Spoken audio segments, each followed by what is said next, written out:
రాష్ట్ర వైద్య ఆరోగ్య కుటుంబ సంక్షేమ శాఖ commissioner R V Karnan Warangal super speciality ఆసుపత్రి పనులను పరిశీలించారు.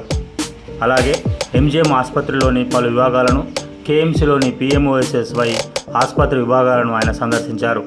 ఆయనతో పాటు జిల్లా కలెక్టర్ ప్రావీణ్య, వైద్య ఆరోగ్య కుటుంబ సంక్షేమ కార్యదర్శి క్రిస్టియానా, జాయింట్ కమిషనర్ వినయ్ కృష్ణారెడ్డి తదితరులు పాల్గొన్నారు.